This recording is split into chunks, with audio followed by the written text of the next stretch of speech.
కూడా లడ్డు వ్యవహారం గురించి మాట్లాడకుండా ఉండాలి అని చెప్పి. అంటే వీళ్ళు చేసిన పొరపాటు తెలిసిపోతుంది అని చెప్పి ఎంత దారుణంగా మాట్లాడుతున్నారో మనకు అర్థమవుతుంది.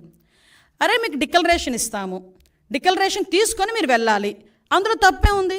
ఎందుకు ఈరోజు మీరు తెలుసు, ప్రతి ఒక్క ప్రపంచం మొత్తానికి మీ ఫ్యామిలీ క్రిస్టియన్ ఫ్యామిలీ అనే సంగతి తెలుసు. నిజంగా మీకు వెంకటేశ్వర స్వామి మీద భక్తితోనే మీరు టెంపుల్కి వచ్చారు, భక్తితో నేను వచ్చాను అని చెప్పి ఒక సిగ్నేచర్ చేసి లోపలికి వెళ్ళడానికి మీకు వచ్చే ప్రాబ్లం ఏంటి? ఆ డిక్లరేషన్ మీద మీరు అంత రాద్ధాంతం చేయాల్సిన అవసరం ఏమొచ్చింది? ఆ డిక్లరేషన్ మీద సంతకం పెట్టడానికి ఇష్టం లేక గొడవలు సృష్టిస్తారట, టమోటాలు ఇసురుతారట, గుడ్లు ఇసురుతారట, అలాగట ఇలాగట అని ఆ ఎక్స్ చైర్మన్ కరుణాకర్ రెడ్డి వీళ్ళందరూ కూడా టీవీలో దగ్గరికి వచ్చి మాట్లాడటం. అంటే వాళ్ళే ఒకవేళ నిజంగా వచ్చినా వాళ్ళే అవి కూడా చేయించుకొని మన గులకరాయి టైపు కోడికెత్తి టైపు చేయించుకొని తిరిగి జనాల మీదకి వెళ్ళే పరిస్థితి కూడా ఉంటుంది. ఇవన్నీ అరే నువ్వు వెళ్ళవయ్యా, నువ్వు హైందవ సంప్రదాయాన్ని పరిరక్షించెళ్ళు, ఎందుకు ఈ మాట చెప్తున్నావంటే మీరు ఒకసారి అర్థం చేసుకుంటానండి. క్రిస్టియన్స్ కానీ హిందూస్ కానీ ముస్లిమ్స్ కానీ ఒక్కొక్కరికి ఒక్కొక్క పద్ధతి ఉంటుంది. ఇప్పుడు కడప దర్గాకి వెళ్తాం, హిందువులు ఎంతమంది అరట్లేదు కడప దర్గాకి వెళ్ళినప్పుడు ఆ గుడ్డ కట్టుకొని చక్కగా టోపీ పెట్టుకొని వెళ్ళరా? అజ్మీర్ వెళ్తారు, ఎంతమంది అజ్మీర్ వెళ్ళరు? అక్కడికి వెళ్ళి వాళ్ళ సాంప్రదాయం ప్రకారం వెళ్తాం కదా. తమిళనాడులోని ఇటువైపు కొన్ని టెంపుల్స్ ఉన్నాయి, షర్టు తీసి వెళ్ళాలి, మగవాళ్ళు షర్టు తీసి వెళ్ళాలి, అక్కడికి అలాగే లోపలికి పంపిస్తారు. కొన్ని చోట్ల పంచికట్టు కట్టుకొని వెళ్తారు, అలాగే వాళ్ళ దగ్గరికి వెళ్ళాలి. నేను నమ్ముతాను కానీ నేను అలా వెళ్ళనంటూ ఊరుకుంటారా? అక్కడ సేమ్ ఇక్కడ అంతే. చర్చికి వెళ్తాము, మోకరిల్లించి ప్రార్థన చేయాలనుకుంటే మోకరిల్లించి ప్రార్థన చేస్తాము, అక్కడికి వెళ్ళిన తర్వాత నువ్వు గౌరవం ఉంటే. అలాగే ఇక్కడ కూడా గౌరవించి ఒక డిక్లరేషన్ మీద సంతకం పెట్టి వెళ్ళవయ్యా అన్నాం. దానికి పెద్ద రాద్ధాంతం చేసి దానికి దళితుల్ని కనెక్ట్ చేశాడు. అంటే అతను చేసిన పొరపాటుని కులమతాల మధ్య విద్వేషాలు రెచ్చగొట్టడానికి ఏ రకంగా మాట్లాడుతున్నాడు. నాకే ఈ పరిస్థితి ఉంటే దళితులకి ఏ పరిస్థితి ఉంటుంది? అసలు దళితులు అన్న పదం నోట్లోంచి రావడానికి నీకు అర్హత లేదయ్యా. ఎందుకు చెప్తున్నానంటే ఇదే తిరుమల తిరుపతి దేవస్థానం బోర్డు మెంబర్ల గురించి మాట్లాడుతూ నువ్వు ఒక మాట మాట్లాడు. చాలామంది రికమెండేషన్స్తో వస్తారు, సీఎం గారు రికమెండేషన్లతో వస్తారు, చాలా ప్రాశస్తమైన కమిటీ అది, ఆ బోర్డు అది అని చెప్పావు. మరి ఆ బోర్డుని ఒక రకంగా చెప్పాలంటే భ్రష్టు పట్టించడానికి 50 మంది సలహా మండలిని ఎందుకు పెట్టావు? నీకు విషయం చెప్పనా, అఫ్కోర్స్ అది కోర్టు కొట్టేసింది కాబట్టి పోయారు, కానీ నువ్వు ఇచ్చిన బోర్డులో కూడా 6గురికి నేర చరిత్ర ఉందని సాక్షాత్తు హైకోర్టు బయట చెప్పింది. నీకు ఇంకో విషయం తెలుసా? నువ్వు ఇచ్చిన బోర్డులో ఒక్కడు కూడా దళితుడు లేడు. నువ్వు ఈరోజు దళితుల గురించి మాట్లాడుతున్నావు. నీకు ఆ రోజే నీ చేతులతోనే టీటీడీ బోర్డు మెంబర్లకి దళితులకి ఇవ్వాలన్న ఆలోచన కూడా నీకు రాలే. మళ్ళా పైగా ఈరోజు దళితుల గురించి మాట్లాడుతున్నావు. మా హయాంలో మా బాలవీరాంజనేయ స్వామి గారు, మా మంత్రి గారు ఆ రోజు బోర్డు మెంబరు. ఇంకో విషయం కూడా ఇక్కడ ప్రస్తావించాలి కాబట్టి ప్రస్తావిస్తున్నా. 2014-19 హయాంలో నేను ఎమ్మెల్యేగా ఉండేటప్పుడు గౌరవ ముఖ్యమంత్రి గారు చంద్రబాబు నాయుడు గారు నన్ను టీటీడీ బోర్డు మెంబర్ని చేస్తే ఆ రోజు నా మీద కావాలని నేను మాట్లాడిన మాటలను కట్ అండ్ పేస్ట్ చేసి ఆరోపణ చేశారు. ఎలాంటి ఆరోపణలు చేస్తే ఆ ఆరోపణలు కూడా నేను ఒకటే, అతని ప్రాశస్తం తగ్గకూడదని ఆ రోజు మేమే బయటకు వచ్చి, అంటే దళితురాలనైనా నన్ను వెళ్ళనివ్వకుండా కూడా ఆ రోజు నీ పేటీఎం బ్యాచ్ అంతలాగా సోషల్ మీడియాలో రెచ్చిపోయి నా మీద రేణిపోని అబాండాలన్నీ వేశారు. మీరు అబాండాలు వేసినంత మాత్రాన్ని నేనే వెంకటేశ్వర స్వామికి దూరం అయిపోలేదు కదా. ఆ రోజు దళితురాలను నన్ను కూడా వెళ్ళనివ్వలేదు, దళితులకి ఎవరికి పోటీ పెట్టనివ్వలేదు, కనీసం వాళ్ళకి ఇవ్వలేదు, దళితులకి ఎవరికి నువ్వు బోర్డు మెంబర్ ఇవ్వలేదు. ఈరోజు నువ్వు మాట్లాడుతున్నావు. నేను ధైర్యంగా చెప్తున్నాను, నేను హిందువుని. నువ్వు చెప్పగలవా? బయటకు వచ్చేప్పుడు డిక్లరేషన్ మీద సంతకం పెట్టవయ్యా అంటే పారిపోయి ఇంట్లో కూర్చున్నావు. ఈరోజు నువ్వు మాట్లాడుతున్నావు దీని గురించి. ఇలాంటి విషయాలన్నీ కూడా ఒక్కసారి నేను ఒకటే చెప్తున్నా. ఈరోజు దళితుల గురించి, అంటే దళితులు అంటే ఏంటంత చిన్న చూపు? దళితులు ఎవరు గుళ్ళకి వెళ్ళట్లేదా? ఈరోజు నీకు విషయం తెలుసా? తిరుమల తిరుపతి దేవస్థానం మీద డిప్యూటీ ఈఓ పొజిషన్లో ఉన్న వాళ్ళు చాలామంది వెళ్తున్నారు. ఒకసారి చెక్ చేసుకో. నీ హయాంలో నువ్వు ఉండలేకపోవచ్చేమో, మా హయాంలో ఉంటారు.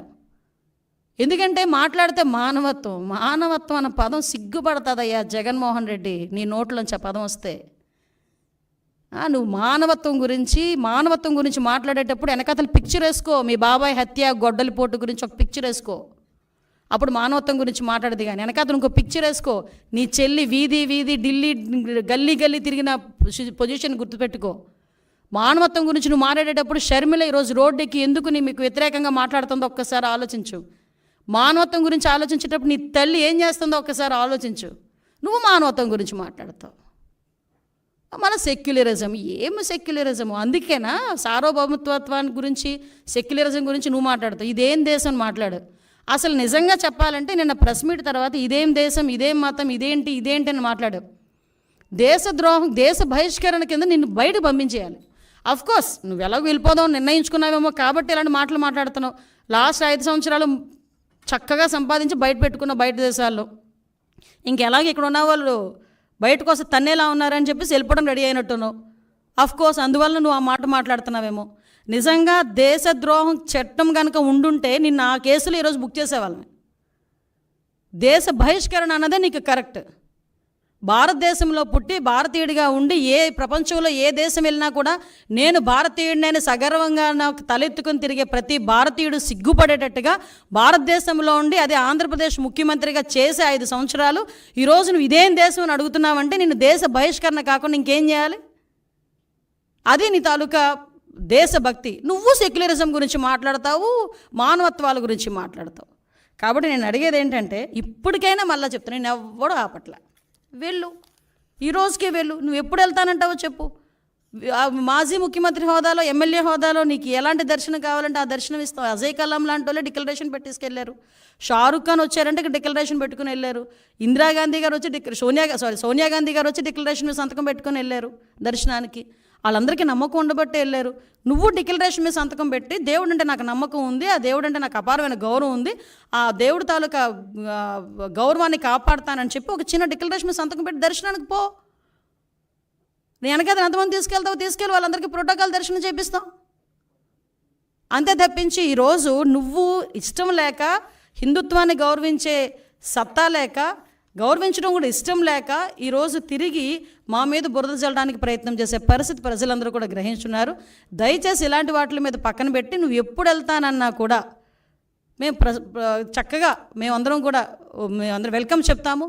వెళ్ళి డిక్లరేషన్ మీద ఎనీ టైం డిక్లరేషన్ మీద సంతకం పెట్టి నువ్వు వెళ్ళొచ్చు అని చెప్పి జగన్మోహన్ రెడ్డి గారికి తెలియజేసుకుంటూ ఒకటి మాత్రం చెప్తున్నానండి, మన భారతదేశంలో అన్ని మతాల వాళ్ళని కూడా సమానంగా గౌరవించే పరిస్థితి ప్రతి ఒక్క భారతీయుడికి ఉంటుంది.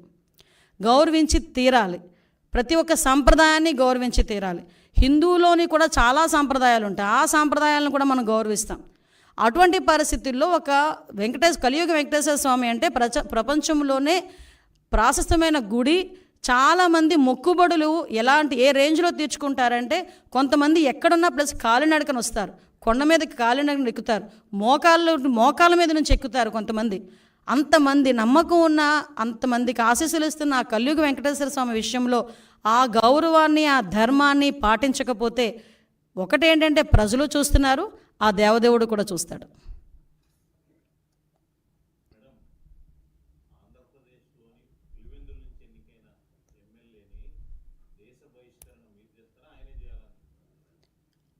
విషయం ఏంటంటే ఆయనకి ఎప్పుడు సెల్ఫ్ గోల్ వేసుకోవడం అలవాటు.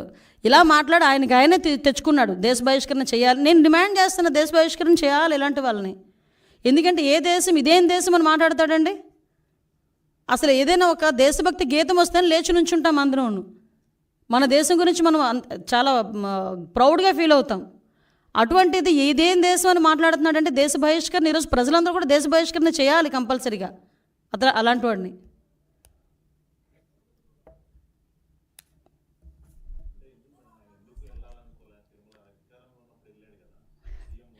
వెళ్ళాలి అంటే డిక్లరేషన్ ఇవ్వాలి. డిక్లరేషన్ ఇచ్చి వెళ్తే కనుక పరిస్థితి ఏంటో ఆలోచించండి ఒకసారి. ఇన్ని రోజులు ఎందుకు కనీసం ప్రసాదం తినడానికి కూడా అంటే ఇతగాడి పరిస్థితి ఎలా ఉంటుందంటే, దేవుడైనా నా గుమ్మం దగ్గరికి రావాలనుకునే తత్వం అండి. అందుకే తాడేపల్లి ఇంటి దగ్గర తీసుకొచ్చి గుళ్ళు కట్టించుకున్నాడు, సెట్టింగ్లు వేసుకున్నాడు. కట్టించుకోవడం కూడా కాదు, సెట్టింగ్లు వేసుకున్నారు. సెట్టింగ్ అంటే అప్పటికప్పుడు ప్రజలకి, మీడియాకి చూపించేసి మళ్ళీ సెట్టింగ్ తీసేవచ్చు. అదే తాడేపల్లి ఇంట్లో నాకు గుడి కట్టుకోమనండి, పర్మనెంట్గా ఒక వినాయకుడు గుడో లేకపోతే ఒక వెంకటేశ్వర స్వామి గుడి కట్టుకోమనండి, కట్టుకోగలడా? సెట్టింగ్లు అయితే వేసుకుంటాడు. ఎందుకు? జనాలకు చూపించుకోవడానికి. అదే జనాలకి ఆ రకంగానే 2014-19 మధ్యలో కూడా పిండ ప్రదానాలని అవని ఇవని ఆ స్వామీజీల దగ్గరికి వెళ్ళి ఈ స్వామీజీల దగ్గరికి వెళ్ళడం చేసి ఒక రకమైన క్రియేట్ చేశాడు. మళ్ళీ ఈరోజు డిక్లరేషన్ ఇచ్చి వెళ్ళమంటే ఎందుకంత ప్రాబ్లం?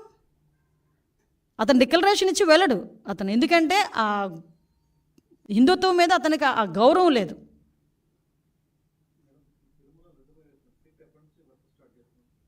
సిట్ రెడీ అయిపోయిందండి, ఆల్రెడీ దర్యాప్తు కూడా స్టార్ట్ అయిందండి. లేదు, ఇంకా ఒకసారి ప్రైమరీ ఇన్వెస్టిగేషన్స్ అవుతున్నాయి కదా, టైం బాండ్ పెట్టుకుని చేస్తాం.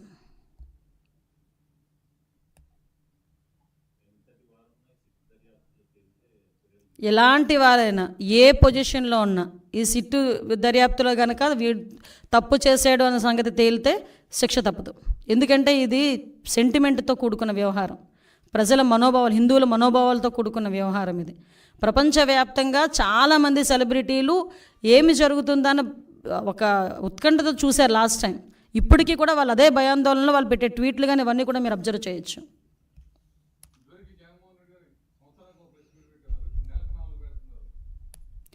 అంటే నాకు తెలిసేది కూడా నెలకి 4 కూడా క్లోజుల్లో పెడుతున్నారట. అందులో ఆ 4 5 ఏళ్ళకి ఒకటి పెట్టారా? అన్ని బటన్ ఒకటే కదా 5 ఏళ్ళలో కూడా. సో ఇప్పుడు ఏంటంటే అధికారం లేదు కదా, అందువల్ల పెడతాడు. కర్మ ఏంటంటే నెలకి 4 పెట్టినా 40 తప్పులు ఉంటాయి అందులోని, అది వేరే విషయం. నేను ఒకటే చెప్తున్నా, అది కూడా బహిరంగంగా బయటకు వచ్చి మారడమనండి. చర్చిలకి రమ్మంటే రారు, ఇన్సైడ్లో కొంతమందిని అలౌ చేసి మాత్రం ప్రెస్ మీట్లు అంటారు. మళ్ళా పులి ఎలివేషన్స్ మాత్రం మామూలుగా ఉండవు.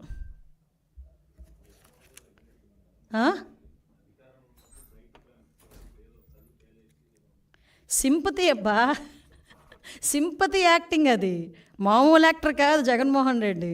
అందుకే మీరు అబ్జర్వ్ చేయండి, నేను నిన్ననే అనుకున్నాను ఈ మాట కూడా, గ్లో తగ్గినట్టు ఉందండి మనోడికి అని.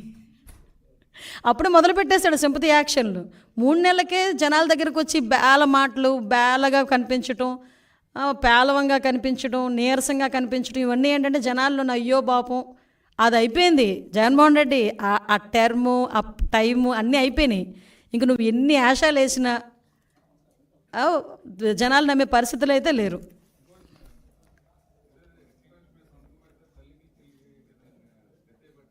అవును, ఏమండి మీరు నా చేత చెప్పిస్తారు కానండి, ఒక్కసారి సోషల్ మీడియా ఓపెన్ చేయండి, నా చేత చెప్పించాలని చూస్తున్నారు మీరు. మా భారత కూరుకుంటుందా ఏంటి?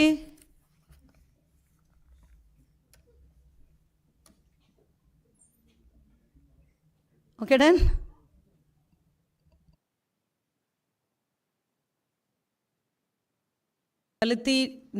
వాడిన కల్తీ నెయ్యి గురించి లాస్ట్ 10 రోజులుగా రాష్ట్రం మొత్తం ఒక రకమైన భయాందోళన ఒక ఎత్తైతే, వెంకటేశ్వర స్వామికి అపచారం జరిగింది అని ప్రతి గుళ్ళలోనికి కూడా వెళ్ళి పూజలు చేసే పరిస్థితి కూడా మనందరం చూసాం. ఇవన్నీ ఒక పరంగా వెంకటేశ్వర స్వామి భక్తులుగా జరుగుతూ ఉంటే, ఒకవైపు నుంచి రాజకీయ దుర్బుద్ధితో దీన్ని కూడా రాజకీయం చేయాలి అని చెప్పి అతని హయాంలో జరిగిన తప్పుల్ని కప్పిపుచ్చుకోవడానికి చంద్రబాబు నాయుడు గారు గౌరవ ముఖ్యమంత్రి గారి మీద ఎదురుదాడి చేయడానికి సిద్ధపడి గౌరవ పులివెందుల ఎమ్మెల్యే గారు తీసుకుంటున్న నిర్ణయాలు చూస్తూ ఉంటే నిజంగా ఎప్పుడో అతన్ని పులకేసి అనేవారు, కానీ ఇప్పుడు నిజంగా పులకేసి ఏదో 2 or 4 పెట్టాలి మనం కూడా. ఎందుకు ఈ మాట చెప్తున్నానంటే, ఇదే జగన్మోహన్ రెడ్డి కల్తీ నెయ్యి వాడారు అని చెప్పి చంద్రబాబు నాయుడు గారు గౌరవ ముఖ్యమంత్రి గారు చెప్పిన తర్వాత బయటకు వచ్చి చంద్రబాబు నాయుడు గారి మీద ఎదురుదాడి చేయటం కూడా మనం చూసాం. తర్వాత వీళ్ళ తాలూకా వెనకాల బ్యాచ్ ఉంటుంది కదా, ఒక భజన బృందం ఉంటుంది కదా, భజన బృందం